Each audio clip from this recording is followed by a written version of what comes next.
calling my dad, who's also amazing support, when we moved back. And I think I just called him. I said, Dad, everybody's crying. Like everybody, all three, including me. And he's like, I'll be there in a second.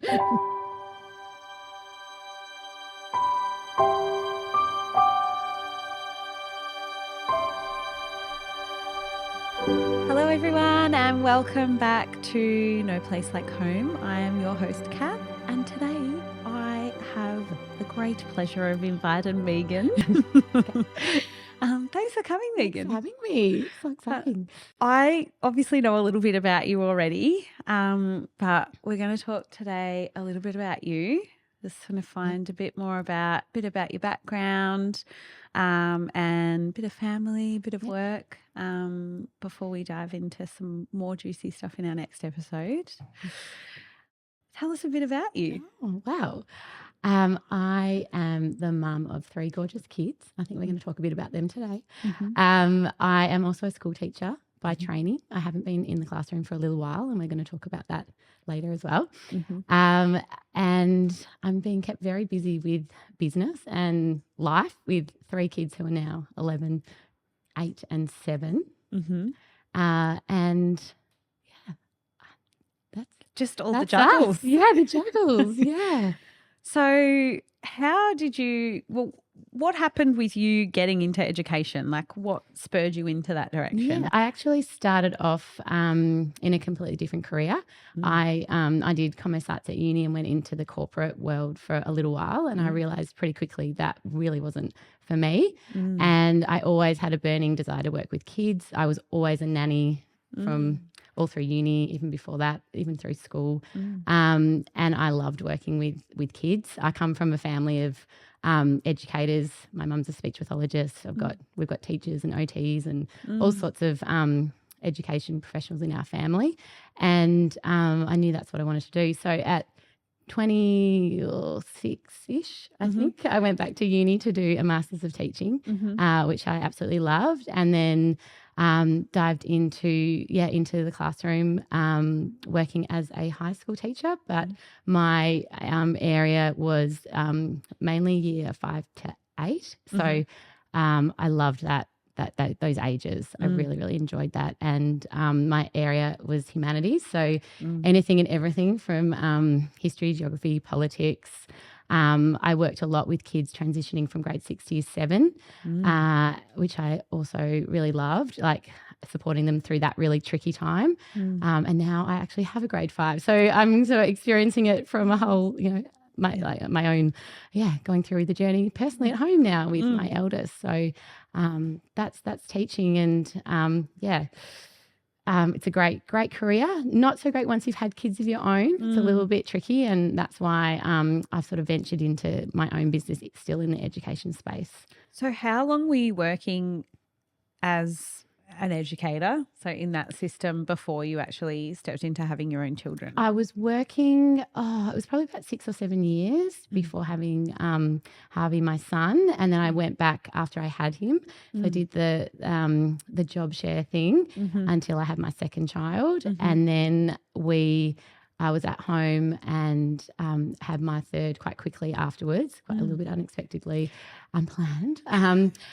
And then we were hit with COVID, so that also threw a bit of a spanner in the works, returning to the classroom. So life sort of got in the way a little bit of plans to return to the classroom. But I've sort of done a bit of a pivot, and in a whole new world now.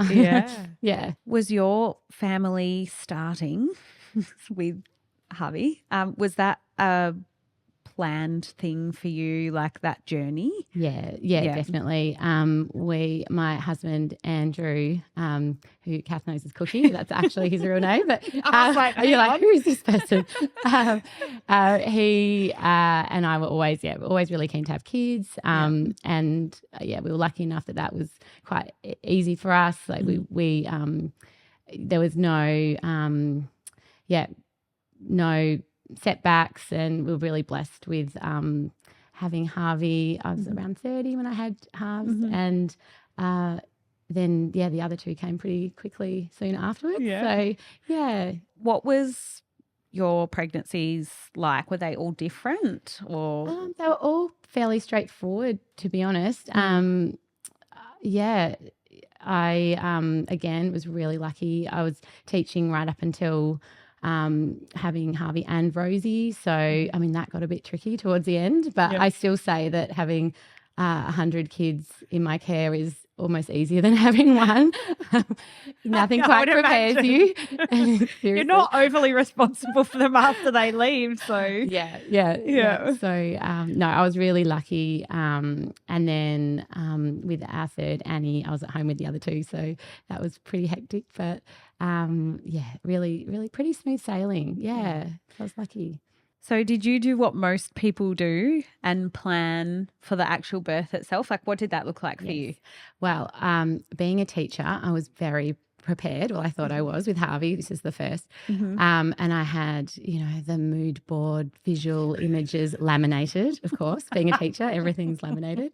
Probably just as well in the birthing suite. Colour-coded.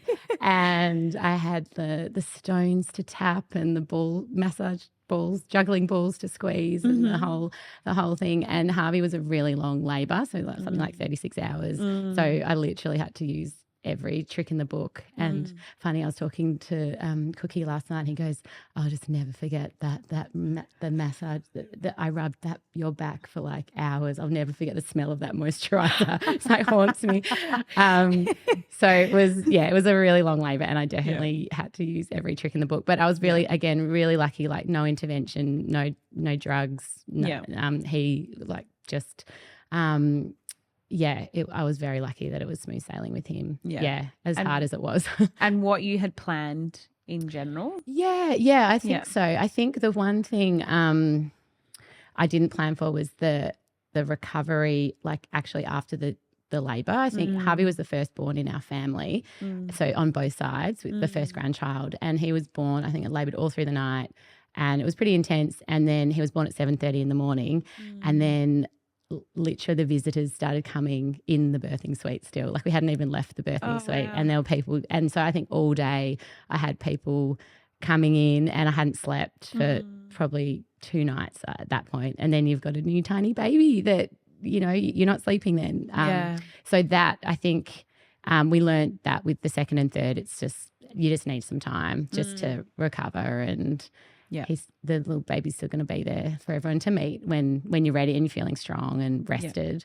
So that's if I could go back, that's something I'd probably change. Not that you want to take away those pressures. You're so excited and the adrenaline's there. But then I remember one of my girlfriends, one of my best friends is a paramedic and steered her ambulance just to come and pay us a visit. And she said, I'll never forget you were the colour. You were like grey. You just had nothing.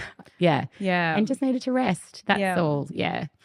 But the excitement gets everyone, doesn't it? It does. It's so special. It is so special.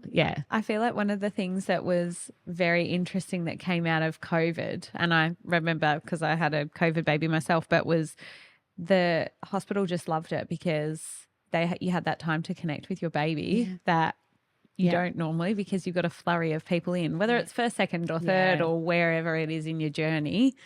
But first time round in particular, the excitement is there for everybody, whereas you're like spent like you got the gate. You had the gatekeeper, like it was the government. No one's coming in. Exactly.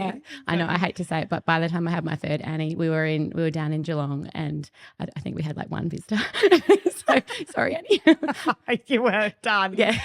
No one. No one's rushing on their lunch break to come and see you there. No diverting ambulances. No. So obviously you've got, you talked about your mood board, you'd planned all of this with birth. What about postpartum? Where did that sit for you? Yeah, definitely hadn't been a focus. And I think that's something that has, I think, really fortunate that it's shifted a lot now, even, in the 11 years since I've had Harvey. And I actually was talking to some mums at work about this just yesterday. Even them, they were saying from having their first 5 years ago to a baby born last year, there's been a shift as well. I don't think I was prepared for it. I had it all. I had mastitis. I had, the feeding, the sleeping. It wasn't too bad, but you're not prepared for that. Yeah. What did you do for your postpartum? I had to engage a lactation consultant in the end for the mastitis, which just kept recurring. And then it was just, I guess, leaning on mum was really great. I had a really great mothers group. So I was really fortunate. So I really understand how fortunate I was in that I had a great support network around me. My husband, Cookie, he was great. He was amazing. But also I think this is what happens. He was at probably the busiest stage of he was starting his own business, and it was at the busiest, like really crazy time for him. And then, you know, as most people do, you're renovating, you're doing all the things, you're doing all the things, and you've got a tiny human in recovery. It's so funny that we do this. It's not a one-off either. I feel like there's just the multiple people that I speak with on the daily. I know I did it myself. Like the time that you decide to pull your entire house down, or let's just remodel the kitchen and bathroom, and I'm very pregnant, but that's fine. I know, everyone does it. Yeah. It's just that stage of life, I guess, isn't it? Where you just, everyone's having a crack and, building and creating. Yes, exactly. So you spoke a little bit about the support people that you've had around you. Obviously, you spoke about your mother's group and what that looked like. How much of that do you think, because I know that your family is close as well, you're all like within close vicinity of each other. Do you think that helped with your postpartum in general and where you landed? Yes, definitely. Yeah. I actually don't know. I really feel, and for mums, new parents that don't have that support network, and I meet them every day. And so I'm very fortunate that now we are becoming that support network for a lot of new mums. But yeah, mum was just like incredible. She'd just swoop in, and I always say she's just like this fairy godmother. Like, you just come in and without saying anything, you know, the washing would be folded, or there'll be something in the oven, or just, you know, they just know that. Yeah. So I was very, very lucky. And Mother's Group was the same. We were it was a lovely group. Everyone stayed pretty much connected for the first year until everyone returned to work. So I know, and I'm still really close with one family in particular. We see each other all the time, and just celebrated like 10 years since the boys were born last year. But yeah, definitely. But I also think Cookie and I are both quite positive people. So we've never had any issues with mental health. We're quite resilient. We're quite a good unit together. So I think that really helped, and I know a lot of people don't have that. Yeah. So that was probably the main thing. Like, we knew that there were bumps and it was tough, but you get through it, and you know, this time passes and you look back now and go, wow, you know, we did it. It was tough. Yeah. We were in the trenches, but we got through it's not parenthood if you're not. Forever, that phase. Yeah. Yeah.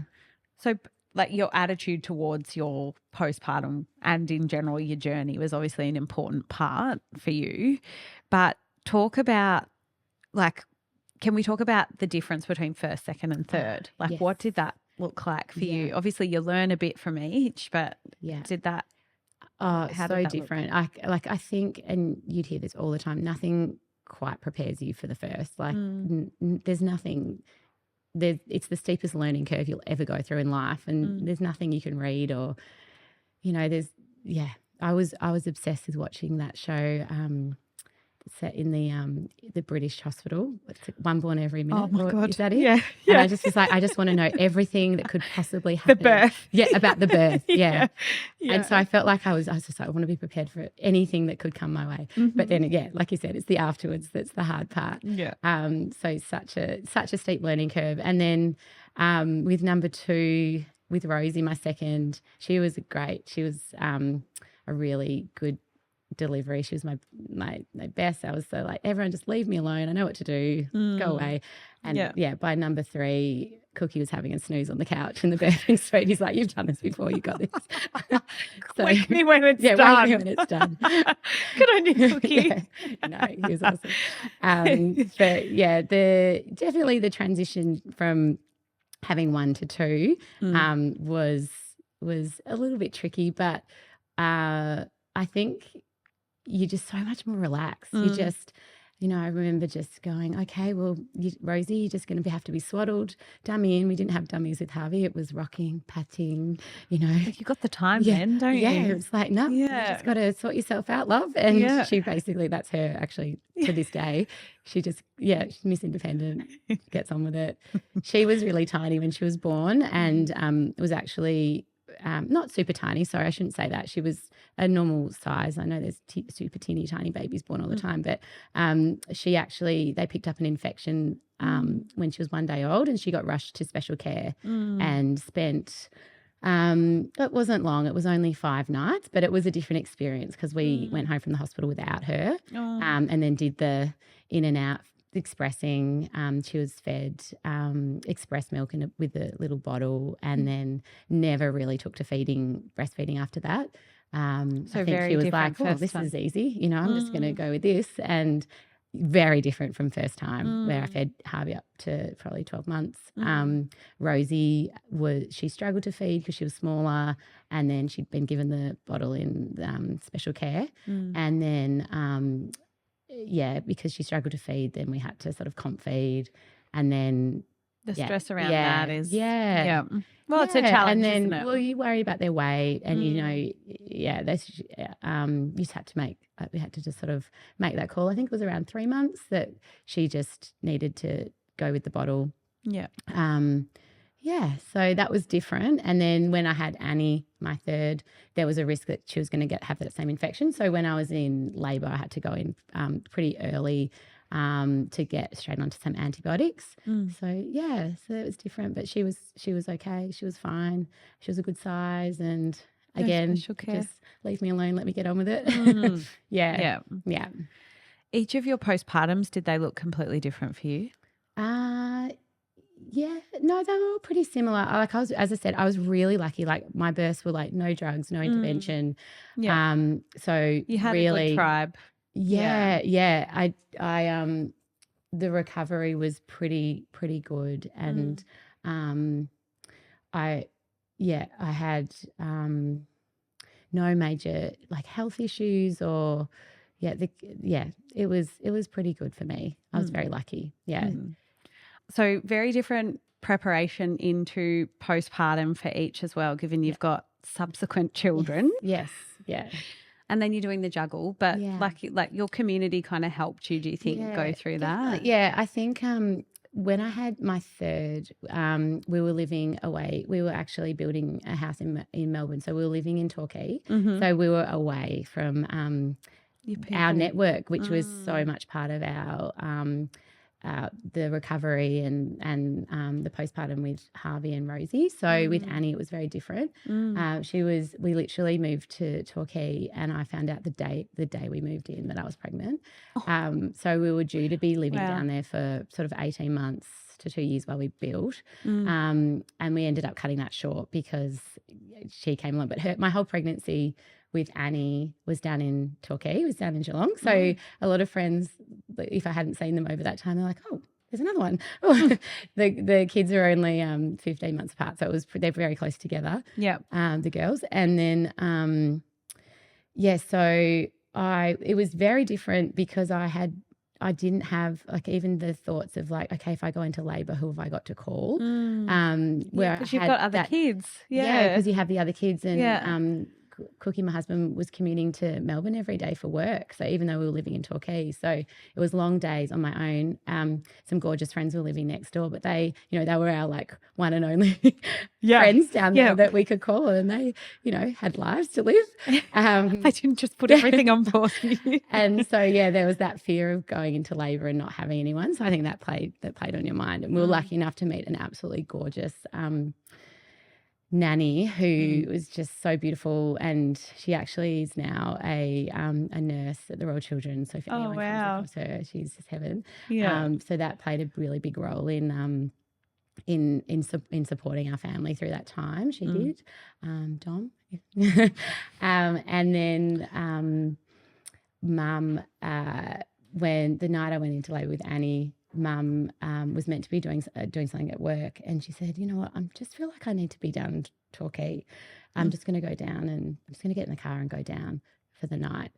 And then sure enough, I went into labour that night because it's like the body went, oh, okay, you're safe.